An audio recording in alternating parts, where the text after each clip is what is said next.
이사야서 52장 13절서부터입니다. 여호와께서 가라사대 보라 내 종이 형통하리니 받들어 높이 들려서 지극히 존귀하게 되리라. 기왕에는 그 얼굴이 타인보다 상하였고 그 모양이 인생보다 상하였으므로 우리가 그를 보고 놀랐거니와 후에는 그가 열방을 노릴 것이며 열왕은 그를 인하여 입을 봉하리니 이는 그들이 아직 전파되지 않는 것을 볼 것이요 아직 듣지 못한 것을 깨달을 것임이라 하시니라.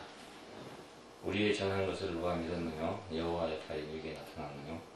그는 주 앞에서 자라나기를 연한 순 같고 마른 땅에서 나온 줄기 같아서 보은 모양도 없고 궁체도 없은즉 우리의 보기에 흠모할 만한 아름다운 것이 없도다.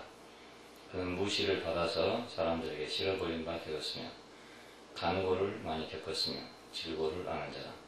마치 사람들에게 얼굴을 가리우고 보지 않음을 받는 자 같아서 무시를 당하였고 우리도 그를 귀히 여기지 아니하였도다. 그는 실로 우리의 질고를 지고 우리의 슬픔을 당하였거늘 우리는 생각하기를 그는 징계를 받아서 하나님에게 맞으며 고난을 당한다 하였노라. 그가 찔림은 우리의 허물을 인하며 그가 상함은 우리의 죄악을 인함이라. 그가 징계를 받음으로 우리가 평화를 누리고 그가 채찍에 맞음으로 우리가 나음을 입었도다. 우리는 다 양 같아서 그를 행하여 각기 제 길로 걷거늘 여호와께서는 우리 무리의 죄악을 그에게 담당 지시도다. 그가 곤욕을 당하여 괴로울 때에도 그 입을 열지 아니하였으며 마치 도소장으로 끌려가는 어린 양과 덜 깎는 자 앞에 잠잠한 양같이 그 입을 열지 아니하였도다. 그가 곤욕과 신문을 당하고 끌려갔으니 그 세대 중에 누가 생각하기를 그가 산자의 땅에서 끊어짐은 마땅히 형벌받을 내 백성의 허물을 인함이라 하였으며 그는 강포를 행치 아니하였고 그 입에 괴사가 없었으나 그 물음이 악인과 함께 되었으며 그 묘실이 부자와 함께 되었도다. 거기까지만 하겠습니다. 지난 시간에 여호와의 종에 대해서 몇 가지 말씀드렸는데 종의 근원은 하나님이시고 종의 자격은 그의 인격의 미덕이며 종의 위임은 그 백성을 구원하는 거라는 말씀을 드렸어요. 오늘 그 네 번째로 종의 모습입니다. 이스라엘을 구원할 자의 모습은 어떻게 생겼는가? 사람들은 예수님이 어떻게 생겼는가에 대해서 궁금합니다. 그리고 지금 사람들이 생각하기를 그 그림에 나오는 사람의 인상이 너무 박혀가지고 그런 사람일 것이다 이렇게 생각하고 있는데 그건 그냥 그림일 뿐이고 상상일 뿐이죠. 이스라엘을 구원할 자는 과연 어떻게 생겼는가? 어떤 사람인가? 왜냐하면 그때 당시에 이 말씀을 할 때 당시에 이스라엘 백성은 흩어지고 포로가 되었고 그리고 추방되었고 그래서 고난을 받을 수밖에 없는 그런 상태 가운데 있었어요. 이런 상태에 있을 때 이 백성들은 다시 자유롭게 되어야 할 필요가 있었고 다시 본토로 돌아가야 했으면 다시 그 나라를 재건해서 하나님 나라로 회복해야 할 그런 백성들이었어요. 조국은 극도로 황폐한 상태에 있었습니다. 이때 이제 이 말씀이 나오게 됐어요. 그러니까 이런 상황에서 이스라엘을 구원할 자는 어떤 모양일까? 어떤 사람일까? 이런 것이죠. 그 이스라엘 사람들은 이제 이런 상황을 해결하기 위해서는 큰 왕이 나와서 이스라엘을 부강시키고 세계 열강들을 정복하는 그런 왕이 나와야 된다 하는 생각을 모든 백성들이 갖고 있었습니다. 그런데 선지자들의 말은 그것과 비슷하면서도 아닌 그런 길로 자꾸 이렇게 이끌어가고 있었어요. 선지자들은 겉으로는 그런 왕을 얘기하면서도 내용으로는 그 그리스도가 필요하다. 이것을 계속 강조하고 있는 것입니다. 그리스도가 필요하다. 그래서 51장 9절 10절을 보면은 여호와의 팔이여 깨소서 이런 말 나옵니다. 능력을 베푸셔서 옛날 예시계에 계신 것 같이 하소서 이런 말이 나와요. 이건 여호와의 팔이 껴서 하는 말은 능력을 행하소서 이런 뜻입니다. 왜 팔을 그냥 가지고 있습니까? 팔을 휘둘러서 이스라엘을 구원하십시오. 이런 뜻이거든요. 이쪽에 예시대 하신 것 같이. 그래서 이제 라합을 점이시고 영혼을 찌르시고 바다를 말리시듯이 이런 말은 이제 라합은 사탄을 얘기합니다. 그러니까 사탄을 무찌르고 홍해 바다를 갈라서 이스라엘을 건너게 하신 그때처럼 지금도 하나님께서 그런 능력을 행하시옵소서 이런 기도거든요. 이런 구원자가 필요하다고 했습니다. 이것을 이제 그리스도라고 생각하는 것입니다. 이런 능력을 가지신 이가 곧 그리스도다. 기름 부음 받은 종이다. 이렇게 생각하는 거예요. 두 번째는 하나님이 통치하실 것이다 하는 말씀이 이제 52장 7절에 나오는데 내 하나님이 통치하신다.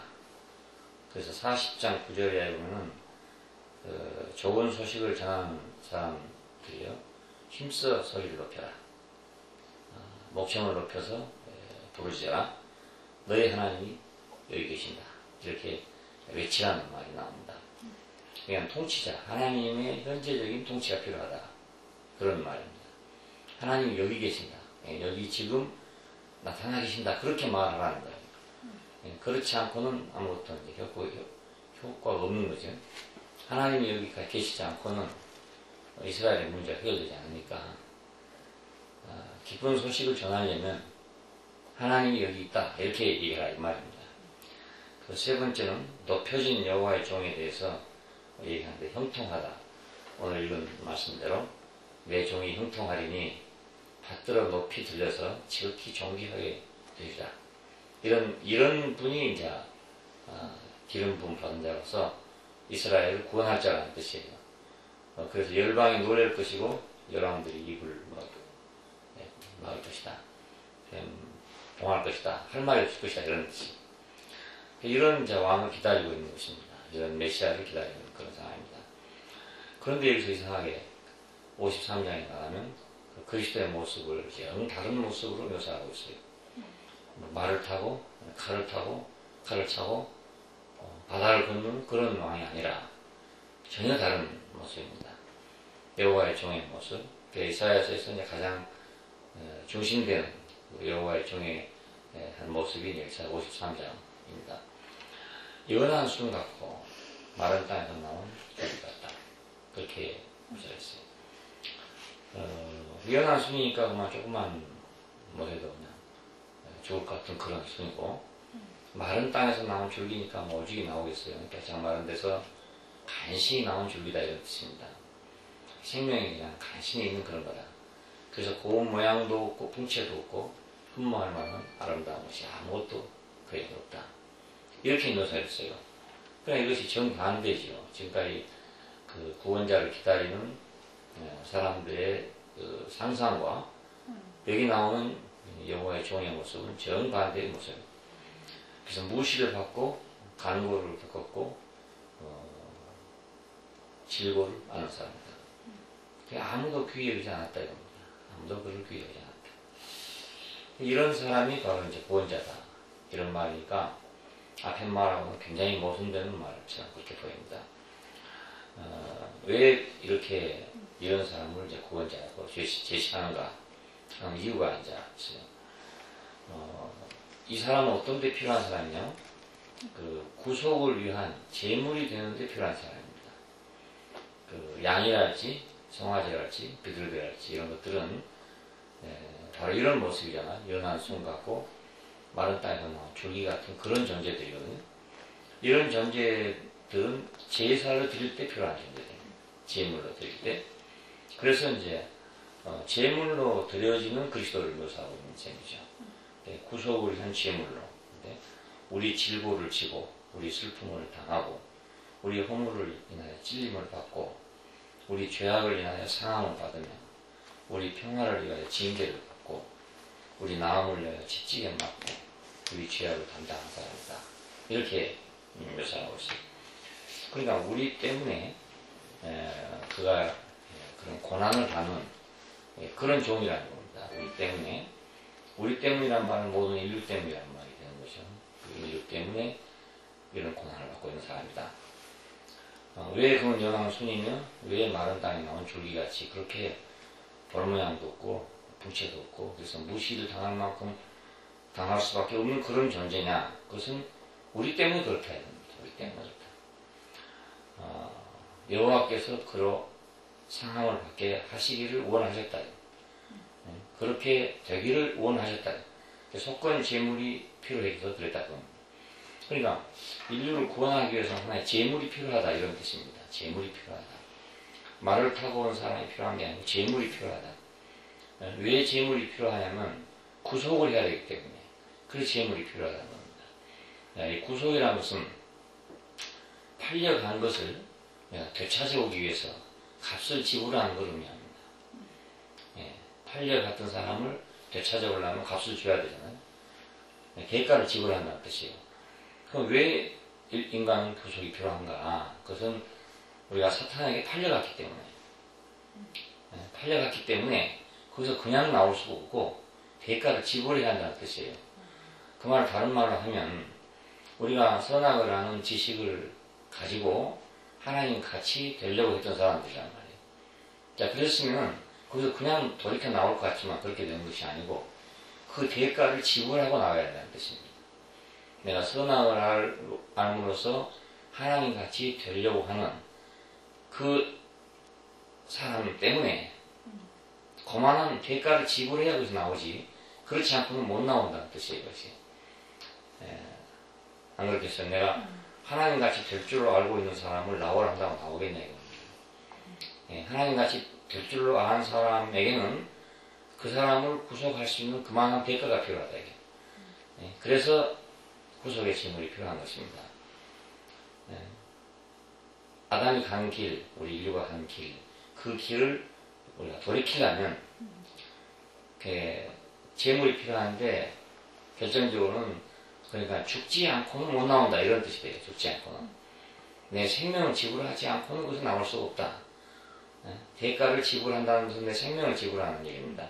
내 생명을 지불하지 않고는 거기서 나올 수가 없는 상태라는 뜻이에요. 왜냐하면 그것이 내 자신이고 내 전체고 내 소망이기 때문에 그걸 내가 버린다는 것은 곧 내가 죽는 걸 의미하잖아요. 그럼 나를 거기다가 버려야 나올 수 있지. 나를 버리지 않고는 나올 수가 없단 말이에요. 이스라엘 사람들은 애굽에서 나올 때 그것이 하나의 이제 속죄입니다. 구속입니다. 애굽에 종된 상태에서 이스라엘 사람들이 나올 때 어린 양이 제물이 돼가지고 나왔어요. 그 왜 어린 양을 제물로 했느냐 하면 이스라엘 사람들이 그냥 그래 나온 게 아니고 거기서 나오려면 이스라엘 자신이 죽어야 나온다는 뜻입니다. 그걸 포기해야 애굽에서 먹고 사는 걸 포기해야 우리가 보면 괴로우니까 빨리 나올 것 같잖아요. 근데 그것이 아니고 사람은 거기서 그래도 먹고 살고 있단 말이에요. 이제 광야로 나온다는 건 아무 보장도 없는 일이야. 그러니까 광야에 나왔을 때 왜 불평을 했냐면 차라리 우리가 애굽에 있었다면은 고기도 먹고 마늘도 먹고 부추도 먹고 수박도 먹고 참외도 먹었을 건데 이 광야에 나와가지고 매일 먹는 게 만나뿐이다. 이래서 불만을 했단 말이에요. 그걸 보면 사람은 광야에 나가는 것보다는 애굽에 있는 게 좋다 이 말입니다. 그러니까 애굽에 있는 그 사람이 나오려면 자기가 그걸 포기하지 않고는 죽지 않고 나올 수 없는 거예요. 그것이 자기 대가를 지불하는 일입니다. 내가 가지고 있는 인생은 거기다 주고 나와야지 안 주고는 못 나온다. 그럼 내 인생을 포기하지 않고는 못 나온다는 뜻이에요. 포기하지 않고는 못 나온다. 그것이 마치 꼭 볼모로 잡혀있는 것처럼 됐다고 말해요. 그 밥에 먹는 것에 잡혀있다 이 말이에요. 잡혀있는 그런 상태니까 잡혀있는 상태를 빠져나오려면 무슨 대가를 줘야 빠져나올 것이 아니냐. 그게 바로 구속입니다. 하나님은 인류를 구원하기 위해서 하나의 제물이 필요했다 이것입니다. 그 종된 사람을 끄집어내기 위해서 제물이 필요했다. 자, 이런 사람이 바로 기름 부음 받은 종의 모습이다 이겁니다. 그래야 이스라엘이 구속을 받을 수 있다. 그리고 의를 위한 종이라는 말이 나오는데 왜냐하면 하나님에게 의가 필요하다는 거예요. 나의 의로운 종이 자기 지식으로 많은 사람을 의롭게 하며 그들의 죄악을 친히 담당할 것이다. 이런 말 나옵니다. 나의 의로운 종, 그럼 우리가 정죄받았다는 되겠다는 상태는 하나님이 의로우시다는 뜻입니다. 하나님이 만약 의롭지 않다면 우리 정죄받을 일이 없어요. 그렇잖아요. 잘한 사람이 있으니까 못한 사람이 있는 거지. 잘한 사람이 없으면 못한 사람은 없는 거잖아요. 하나님이 의로우시기 때문에 우리는 불의한 사람이 됐단 말이에요. 불의한 것으로 드러났단 말이에요. 그렇으면 우리 불의한 걸 가지고는 구원을 받을 수 없고 우리 불의한 것이 의로운 걸로 바꿔져야 된다. 그러기 위해서는 의로운 종이 필요하다 이겁니다. 그래서 예수 그리스도는 자기의 죽으심을 통해서 한면으로는 제물이 됐고 한면으로는 의로운 사람이 된 거예요. 하나님의 의를 만족시킨 사람이 됐다. 사람의 원래의 모습은 바로 십자가에 못 박힌 그 모습입니다. 나는 피조물이고 숨이 코에 붙은 자고 내가 아무 할 말이 없는 자고 그런 자란 말이에요. 하나님 같이 될 자가 아니라 나는 진흙에 불과한 존재예요. 자, 그런데 거기서 자기가 하나님 같이 되려고 했으니까 그것이 불의한 거잖아요. 자, 십자가에 못 박힌 그리스도 안에서는 바로 그 하나님 같이 되려고 하는 그 사람이 죽고 여기 이제 하나님에게서 수음을 받지 않으면 살 수 없는 사람 그 사람이 있었단 말이에요. 이걸 보고 하나님은 의롭다 그런다. 그러니까 자기의 지식으로만 깨달음으로 많은 사람을 의롭게 할 것이다. 그분이 자기가 이것이 인생이라고 깨달았고 이것이 바로 사람이라는 걸 알았기 때문에 그것으로 인해서 많은 사람을 의롭게 한다 그 말입니다. 우리도 그렇죠. 우리가 내가 내 인생이 바로 흙이라는 걸 알면 내가 숨이 코에 붙은 피조물이라는 걸 알면 나는 그 지식으로 많은 사람을 또 의롭게 하게 된다고. 네. 그래서 그들의 죄악을 친히 담당하는 사람이 돼요. 그래서 제물이 되심으로 바로 의로우신 분이 됐죠. 한편으로는 제물이 되고 돼서 봉상을 하는 셈이 되고 한편으로는 위치를 바름으로써 의로운 사람이 됐어요. 예, 구원은 그렇기 때문에 그 구속과 의에 기초하는 것입니다. 이것이 없이는 하나님 앞에서 우리가 구원이 불가능해요. 하나님과 우리와의 만남이 불가능하다는 말입니다. 예, 참 인간의 회복은 불가능하다. 구원의 궁극적인 목표는 인간의 회복입니다.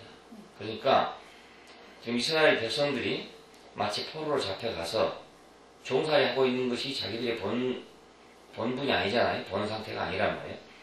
그래서 다시 제 고향으로 돌아와야 되는 것처럼 우리 인생은 우리 본향으로 돌아와야 된다. 하나님이 지으신 자리로 돌아와야 돼. 그게 구원이란 말이에요. 그 자리로 돌아오기 위해서는 바로 이 구속과 의가 필요하다고요. 이것이 없이는 하나님 앞으로 돌아갈 방법이 없어요. 사람들은 뭐 여러 가지 종교적인 방법이 많은 종교적인 방법도 있는데 그것들은 전부 다 어딘가 잃어버린 데를 찾으려고 하는 거잖아요. 자기 구원을 찾으려고 하는 건데 구속과 의에 기초하지 않기 때문에 그건 모두 다 헛일이 되고 말아요.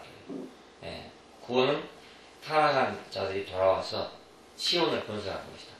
하나님의 나라를 건설하는 데 그게 구원입니다. 그러니까 그렇게 하기 위해서는 우리는 구속이 필요하고 의가 필요해요. 돌아오기 위해서 우리가 그 노예된 상태로부터 죄에 팔린 상태로부터 돌아오기 위해서는 구속이 필요하고 우리가 하나님 나라를 건설하기 위해서는 새 예루살렘으로 건설되기 위해서는 의가 필요해요. 예, 새 예루살렘은 그러니까 선악과를 먹어서 부풀린 사람은 절대로 거기 들어올 수 없고 예, 온전하게 하나님 앞에서 의로운 사람만 거기 있단 말이에요. 그 사람이 아니면 새 예루살렘이 될 수가 없어요. 그래서 새 예루살렘 모든 재료는 완전하게 모든 과정을 거친 재료들입니다. 정금과 진주와 보석으로 되어 있는데 이것들은 전부 다 완전하게 심판을 거친 더 이상 심판을 받을 것이 없는 그런 과정을 거친 물건들이에요. 인생도 마찬가지로 더 이상 심판을 받을 필요 없는 사람이 되는 것이 바로 건축이 되는 거란 말이에요. 그러니까 우리가 하나님 앞으로 정상적인 인간으로 돌아오기 위해서 팔려간 자리에서 돌아오기 위해서 부풀려지고 허황해진 자리에 돌아오기 위해서 이걸 이제 범죄를 한단 말이에요. 하나님을 떠나서 하나님과 결례했으니까 그게 죄잖아요. 죄에서 돌이키기 위해서는 구속이 필요해요. 그 대신 줘야 된다. 그러니까 내가 나라고 생각했던 걸 줘야 된다. 그걸 지불해야 된다. 그걸 예수님이 대신 지불했다. 이 말은 그분 안에서 우리가 지불하는 걸음이에요. 예, 예수님이 대신 지불해 줬으니까 나는 지불 안 한다는 뜻이 아니고 그분 안에서 우리가 지불되는 걸음이에요. 예수님 안에 있다는 말은 내가 아담으로서의 나는 그 예수 안에서 없어진다는 뜻이란 말이에요. 예수 안에서 소멸되는 것이니까 나는 구속을 위해서 예수 안에서 없어져야 되는 거죠. 그가 십자가에 죽으신 것과 같이 그가 죽으실 때 내가 함께 죽은 거라고. 그가 장사될 때 내가 함께 장사된 것이고 그래서 내가 구속이 된 거지. 종교적으로 말한다고 예수님이 대신 죽어줬으니까 우리는 그냥 구속받는다 이렇게 교리를 배운단 말이에요. 그러니까 아무 감동이 없고 효력이 없는 거예요. 구약의 예법으로는 그래요. 가령 양이 제물로 드려지면 내 죄는 용서를 받는다. 이건 법입니다. 이건 법. 실제가 아니고 그러니까 법률상으로 대신 줬으니까 나는 나온다 이런 뜻이에요. 이것은 내가 지불한 게 아니잖아요. 다른 사람이 지불한 거기 때문에 나에게는 아무런 변화가 없어요. 그래서 오늘 기독교가 이런 교리를 배우고 있기 때문에 교리적으로는 맞지만 아무런 변화가 없는 거라. 실제적으로 내가 지불되지 않았기 때문에. 아담은 그냥 가지고 있는 거라. 그냥 가지고 있으면서 예수님이 지불해 줬으니까 나는 그냥 가지고 있으면 된다 이렇게 생각하는 거예요. 그러니까 아무리 효력이 없죠. 예수 안에서 우리는 지불된 걸음이에요. 그분 안에서 내가 그 옛 사람이 죄악에 팔린 사람이 사탄에게 속은 사람이 거기서 지불돼야 되는 거지. 지불되지 않고 내가 구속될 수 없다는 거예요. 홍해 바다에서 이스라엘 사람들은 죽음을 거쳐 나왔잖아요.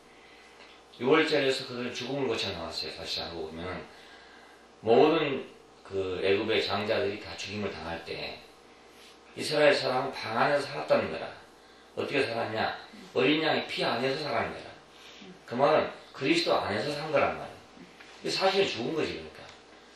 그리스도 밖에서는 죽은 것이고 그리스도 안에서는 산 것이니까. 홍해 안에 왔을 때도 마찬가지야. 애굽 사람들은 죽는데 이스라엘 사람들은 살았다 그 말이에요. 객관적으로는 죽은 것이고 실제적으로는 산 것이다 이겁니다. 알고 보면. 그러니까 이것이 바로 구속이죠. 그러니까 우리는 그리스도 안에서 죽고 그리스도 안에서 살아서 여기서 의롭다는 것은 하나님께서 부활시켰다는 뜻이다. 부활은 하나님의 의의 그 보상이에요. 그러니까 그 십자가에 못 박혀 죽은 예수 그리스도에게 하나님은 의로 보상했어요. 그것이 바로 부활입니다. 그러니까 이 부활이 바로 의라. 의니까 의가 없이는 부활이 될 수 없어요. 의가 없이는 부활이 될 수 없어요. 돌아오기 위해서는 우리가 구속이 필요하고 건설하기 위해서는 건축되기 위해서는 우리는 의가 필요하다. 십자가에서 그리스도는 속죄 제물로서는 구속을 이루었고 의로우심으로서는 부활을 이루어서 가져왔어요. 그러니까 부활은 그냥 사람 생명 속에 영원한 그 영생불사하는 불멸성이 있어서 살아난 게 아니고 애굽 사람들의 부활 사상은 어떤 사상이냐면 사람 속에 불멸성이 있다 이거 불멸성이. 그러니까 육신은 죽어도 영혼은 영원히 산다 이거. 그건 애굽 사람들의 부활 사상이에요. 근데 이것을 기독교인이 그렇게 믿고 있다고 잘못 믿고 있다고. 그게 아니고 예수 그리스도의 부활은 사람 속에 불멸성이 살아난 것이 아니고 사람은 완전히 죽는 거라. 근데 하나님의 의로우심으로써 하나님이 의롭다고 인정하신 것이라는 겁니다. 네가 의롭다, 네가 옳다, 네가 참 사람이다라고 인정한 것, 그것이 바로 부활이에요. 그게 불멸성을 말한 게 아니라고요. 근데 기독교가 이상하게 힐랍 세계에 다시 들어오면 또 역시 불멸성으로 들어갔어요. 영원 불멸 사상으로 들어갔다. 영원 불멸 사상이 아니란 말입니다. 의로우심으로써 부활을 가져왔어요. 그러니까 부활은 의에 기초한 것이지 결코 우리의 불멸성에 기초한 게 아니란 말입니다. 왜 말과 칼보다 구속자이신 그리스도가 필요한가? 지금 상황은 어떤 상황이냐면 말과 칼이 필요한 상황이에요. 그 이스라엘 사정으로 본다면 지금 당장에 그 나라를 세워야 되고 포로에서 돌아와야 되고 이런 사정을 볼 때는 지금 현실적으로 말과 칼이 필요한 상황이고 그런 메시아가 필요한 상황인데 선지자는 말하기를 구속자를 제시했다. 그럼 왜 말과 칼보다 구속자가 제시됐는가? 그래서 인간이 타락이기 때문이다. 타락이기 때문에. 포로로 잡혀간 것, 흩어진 것, 고난을 당하고 있는 것, 이것은 다 타락의 결과일 뿐이다. 그게 근본적인 문제지. 지금 포로로 잡혀가고 있는 그것은 지역적인 문제야. 근본적인 문제가 아니고 결과의 문제일 뿐이지. 그건 하나의 형상일 뿐이지. 그건 근본이 아니다. 설사 그 사람들을 다시 돌아오게 한다 하더라도 그건 완전한 구원이 아니다. 예. 이스라엘 사람들은 그때 그거 돌아왔잖아요. 고레스의 칙령에 따라가지고 이스라엘 포로들은 해방이 됐어요. 돼가지고 다시 와서 예루살렘을 재건했습니다. 재건했지만 다시 또 망했죠. 그러니까 우리가 인간적인 생각으로 생각해 본다면 당연히 말과 칼을 가진 구속자가 구원자가 와가지고 이스라엘을 건져야 되는 게 마땅하고 고레스가 그렇게 칙령을 발표해서 이스라엘을 해방시켜 줬으니까 그것이 완전한 구원이 돼야 된다. 근데 그것이 완전한 구원이 되지 못했어요. 역시 선지자의 말대로 구속이 필요하다. 왜냐하면 인간은 타락했기 때문에. 그래서 예수님이 세상에 오셨을 때 어떤 분으로 왔냐? 고레스로 왔냐? 그렇지도 않고 말과 칼을 가진 메시아로 왔냐? 그것이 아니라 구속자로 왔다는 거예요. 그러니까 근본적인 문제로 접근한 것입니다. 그 지역적인 문제를 접근한 게 아니고 여호와의 팔로서 하나님이 통치하시는 것으로서 구속자 그리스도를 최종적으로 계시했어요. 구약의 방식으로 하면 여호와 팔이 나타나야 되고 하나님의 통치가 임해야 되고 이거예요. 근데 이것이 신약화 되려면 구속을 통한 구원이 신약적인 구원이다 이겁니다. 최종적인 구원이에요. 네. 나라가 세워지냐 안 세워지냐 이게 구원이 아니고 포로가 되냐 안 되냐 이것이 구원이 아니라 그 구속을 통해서 우리가 사탄으로부터 해방되고 내가 인생 본연의 자리로 돌아와서 내가 하나님의 나라로 건축돼야 이것이 바로 참된 구원이니까 여기 이사야 53장은 신약을 연결해주는 말씀을 할 수 있어요. 구약에서는 도저히 이해할 수가 없어요. 이런 말은 구약 사상으로서는 도저히 맞지 않는 말인 거다. 이것이 구약에서는 필요가 없는 말이잖아요. 이 말이 아무짝에도 소용없는 말인 거예요. 이게. 근데 이것은 신약에 와서 비로소 설치가 됐어요. 그래서 예수님에 대해서 증거할 때 바로 이사야 53장을 증거를 한 것입니다. 사도들이 증거할 때 바로 이 사람이다 이렇게 증거했어요. 근데 유태인들은 왜 반대했냐? 그 칼과 창을 가진 말과 칼을 가진 메시아를 기다렸기 때문에 그래서 예수를 거부한 거죠. 그러니까 오늘날도 마찬가지로 예수 믿는 사람들이 이 메시아를 모르고 말과 칼을 가진 메시아를 기다린다면 예수는 또 역시 마찬가지로 역시 배척되고 무시되고 거짓말할 수밖에 없지. 연한 숨 같고 마른 땅에 상한 줄기 같은 이분을 오늘날 예를 들어서 만사 형통을 위해서 예수를 믿는다든지 하나님의 큰 능력을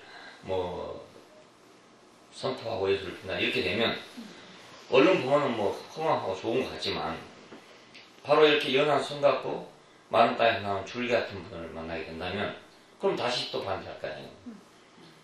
아무 대답도 못 해주고 아무 능력도 없고 예를 들어서 사람들이 바라는 지금 현실적으로 필요한 문제를 해결해주는 그리스도가 아니면 그때 어떻게 해야 되나 이겁니다.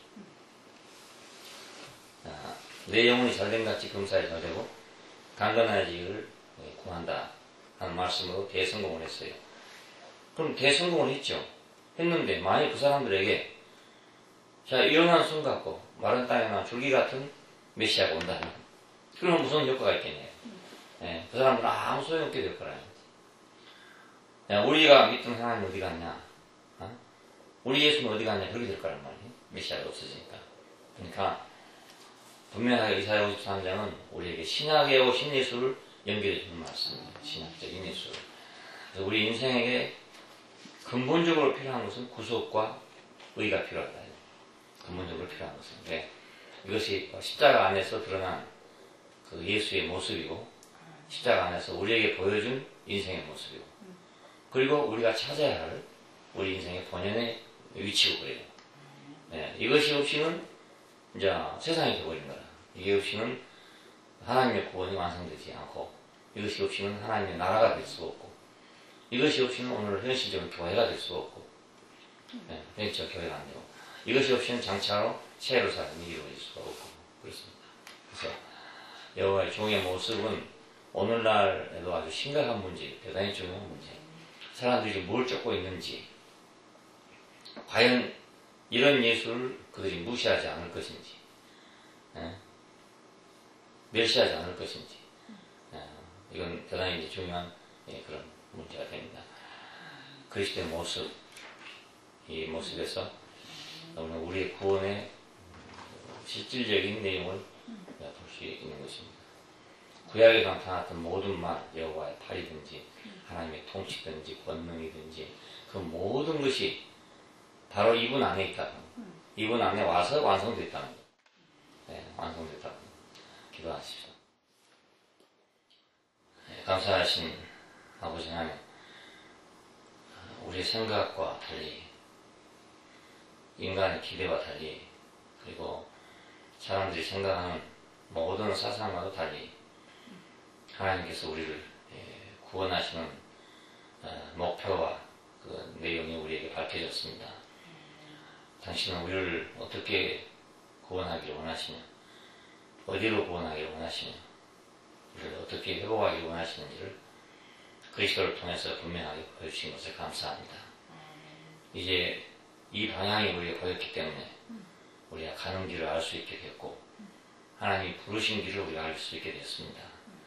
주께서 우리에게 지혜와 계시의 영을 주셔서 하나님이 갈망하고 원하는 목표를 우리가 이룰 수 있도록 은혜를 주시고 축복하여 주시기를 원합니다. 주 예수님 이름으로 기도합니다. 아멘. 보혈은 온 육신에여 은혜 실제 충만해 한량없는 풍성하신 영량할 길 없도다. 천사보다 나은 지위 나를 높이 올리네. 사람 대신 귀함을 온 세상에 전하세. 영원하신 목적 안에 나를 택하셨으니 변치 못할 그의 은혜 증량할 수 없도다. 만유 위에 뛰어나신 그의 아들 안에서 내게 주신 그의 소원 완전하게 이루리. 주의 불러주심 안에 여기까지 왔으니 이후에도 그의 손이 나를 이끄시겠네. 하나님을 배반하고 멀리 갔던 우리를 주 예수님 찾아오사 다시 품어주셨네.